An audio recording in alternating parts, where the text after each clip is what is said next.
Hey, what's up people, Marco here. And today we're going to be doing the Buhawi RDA by Ghetto Customs, alright? So the Buhawi RDA, Buhawi is a Filipino term which translates into something like tornado or hurricane, something to that effect. So it's basically a tropical thing. So it is a 22 millimeter atomizer which ventilates from the top, right there. Alright, the packaging, when you purchase it, it comes in this nice little woven thing, very Filipino.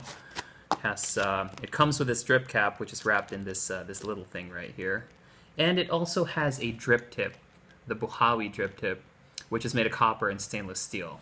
I set it aside somewhere. I'm going to pull it out in just a bit. But anyway, this is the drip cap that it comes with, and it's this woven little thing. And it comes in various finishes. So what I requested was the stainless steel one, and I'm going to talk about why in just a bit. So it comes in all stainless steel. It has a copper version, a black version, and a gray version. Now the black and gray ones are Teflon coated copper for the base ring, and then the top portion is black. So I'm going to take the whole thing apart and show you, but before I do that, I'm going to take a couple of pulls on it and show you how it vapes. So I have it sitting on top of my Axis mod, and I have it set to about 4.2 volts. So something to mimic the performance on a full mix. So this is what we have it for. Oh no, I'm sorry, it's at 3.53. Anyway, here goes.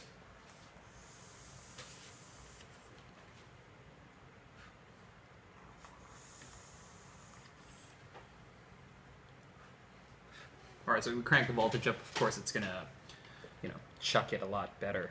So I'm gonna take it all apart and show you how it looks with all the parts unscrewed. Thread pitch is pretty high. Alright, there you go. That's the base ring, this is the top portion, and the deck itself. Right here. Okay, so this is what the deck looks like. It is a tripole atomizer with juice wells around the edge. So that's what it looks like. The wells are sort of on this side right here, of course underneath your coil. Fastens down using flathead screws, and the post holes. Well, I'm going to take it apart because I'm going to show you how I coiled it. Now, excuse me, Christoper, the gentleman who devised this this particular atomizer, requested that I put in a quick tutorial on how to build it. Now, this is a tripole. And before I do the build, I'm going to show you, talk about the specs a little bit. It is made of 304 grade stainless steel. Features a mirror finish, polished look. Let me just wipe this down so I can take it apart. This is the base ring right here with a Buhawi laser etch on it. And this is what it looks like all taken apart. So it has these nice bullet hole ventilation bits on the top portion, top barrel. It has these airflow control options right here, with a little tooth right there, which I'm going to get into in just a bit. Now the tooth fastens down onto either one of these sides with holes, so you can have it with a maximum of 6 of these functioning, the other 2 being for aesthetic purposes or to make it easier for you to adjust and align. So you're going to want to pop that little tooth there onto one of the air hole slots right here. Sorry about that. You're going to want to pop it right there, and it opens up both sides. For the drip cap, and this is going to be a first because I haven't used the drip cap, it fastens onto the lower barrel. So once you have this sitting on top, so you have it sitting right here, you just screw this on. It's made of Delrin, and it has a thread on it. So, oh no, I'm sorry about that. We got to take this whole top portion out.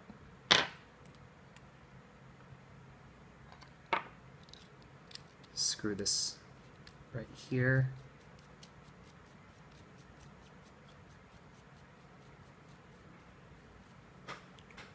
And fasten this whole piece down like that. Right there. So this is for cloud chasing. You're gonna notice it has that huge ass hole right there, and it vents in same as it does with the other side from the top right there. This is the intake, and this is what feeds straight into your coils. Alright, there. Okay, so I'm just going to pop the coils in. So I'm just going to show you how I pop the coils in pretty much. I'll probably build this on a single coil for this one. So I pre-coiled my coils. I'm sorry, I don't want to take up too much of your time. So what I'm using is 0.35 millimeter canthal wire, so that's about 28 gauge, I'd say. I have it wrapped around a 2.5 millimeter guide right there, and it's a micro coil. I don't have it stuck that close to one another yet. We're going to get to that in a bit. So I'm just going to pop the leads in. Make sure that we don't have any overlaps or anything like that. Pop the leads in, fasten them down with a flathead.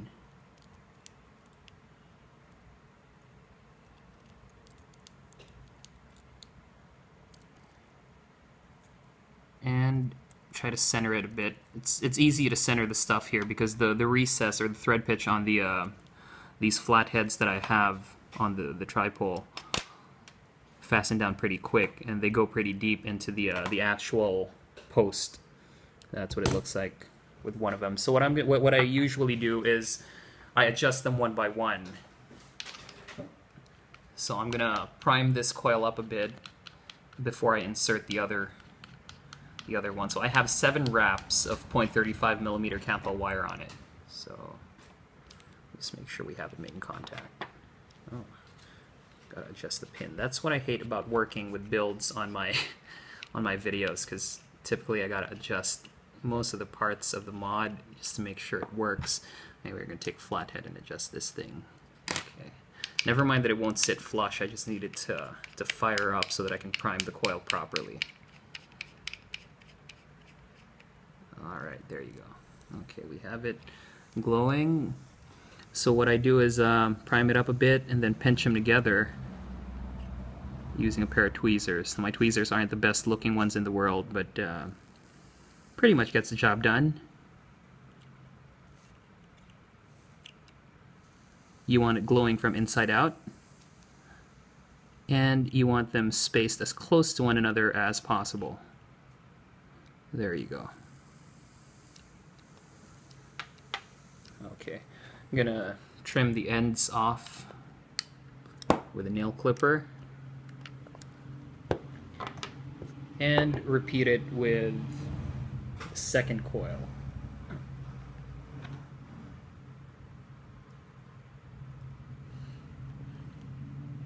But before I do that, I usually trim the leads before I pop them in. Trim them a bit so that they, it makes it easier to work with. And since I don't want to have to take the risk of frying my fucking finger while I'm doing that, take the goddamn batteries out.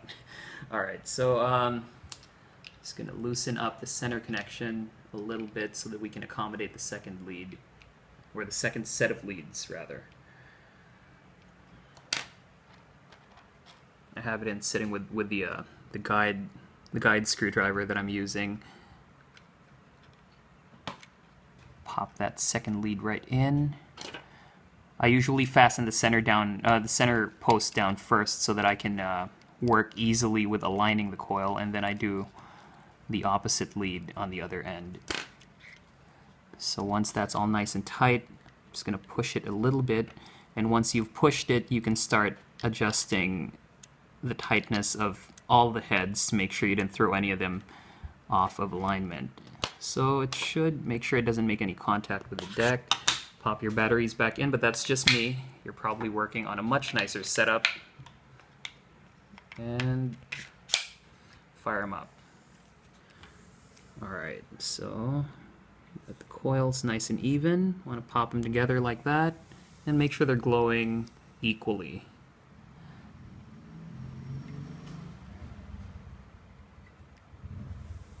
Alright, there you go. Okay, so that is the build on the Buhawi for you.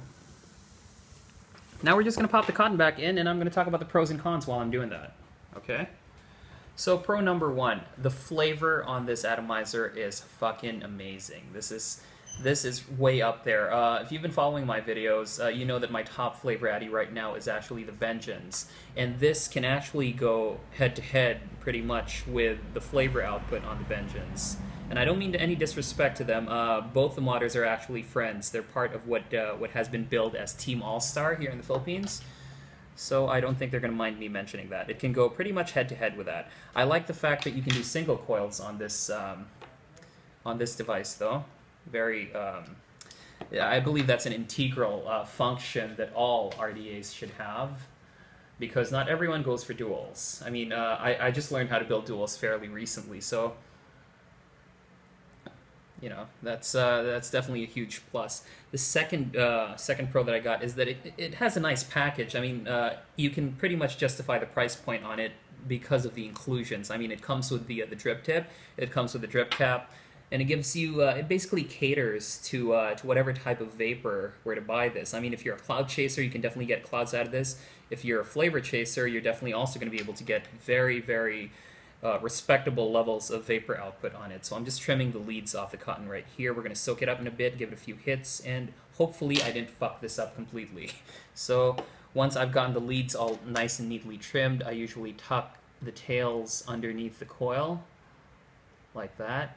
Can we get some focus on the, you know, how I'm building this ridiculously ugly coil that I made? I'm sorry, it's not the best coil I could come up with, but on camera I don't have the luxury of second takes.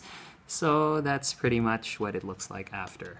Of course, we're not going to fire it. We're going to be, what can I vape? Well, let's take in some tobacco here. Okay, we're going to be soaking it up. So this is some Oriental Cool. Minty type of tobacco. So I have this in about 6 or 9 milligrams. Just going to soak the cotton up. You're going to want to make sure the whole thing is drenched. Never mind that it might leak a bit, or you might suck some in. Get some spit back on it, never mind that. What's important is we're able to get it to vape properly. So we're just going to screw the base portion back in. And after I've shown you a couple more hits on this new build, I'm going to talk about the pros and cons, at least in my opinion. Okay, so we're going to use the drip cap for a change. All right, we're going to want to align the air holes with each coil so we can get better output on it. Here goes. I'm going to crank the voltage up a bit because this is probably a bit higher than my previous build. So I'm going to have it firing at 3.94 volts. All right, here goes.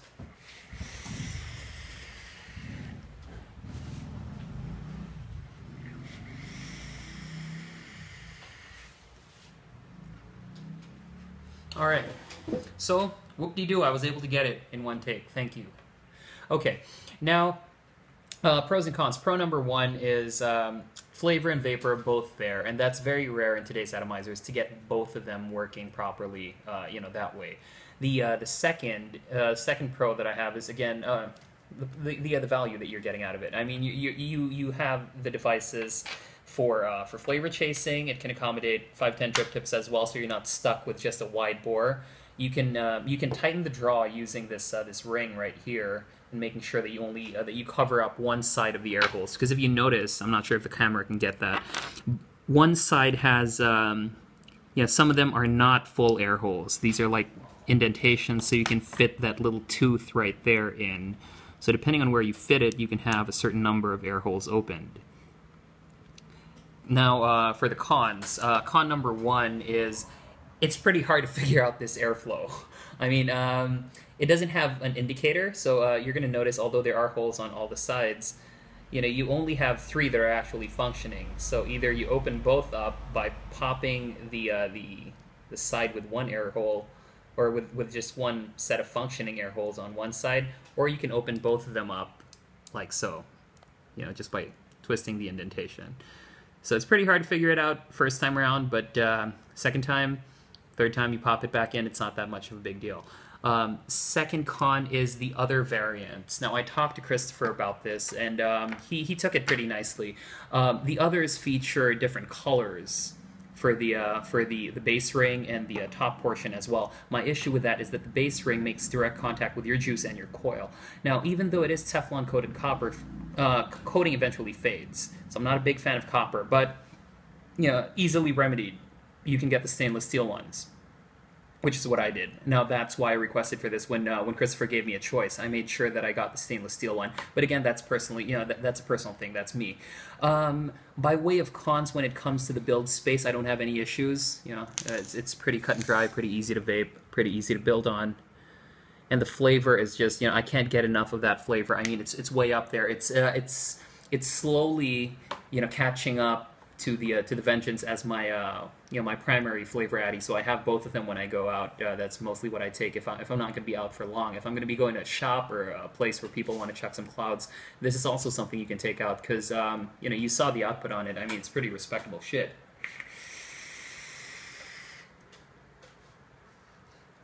The machining on it is definitely top notch. I have no issues with it sitting on my mechs or on my boxes. The point of contact right here is silver-plated copper. And you're also going to notice it has the hashtag #FuckClones on the bottom and the serialization in nice pretty font right there. Silver-plated copper, people. Awesome stuff. So that's another plus point for the device. Extremely good conductivity, great flavor output. On a realistic note, is it something I would recommend? Yes. If you have the funds for it, why not? It's an awesome atomizer. It offers flavor and vapor, so I really have no problems with the way it's priced. Locally, it's at 3,500 Philippine pesos. It comes with a drip cap, with a Buhawi drip tip, and with a standard cap for your 510 drip tip. So whatever floats your boat, it's definitely going to be there. So recommends.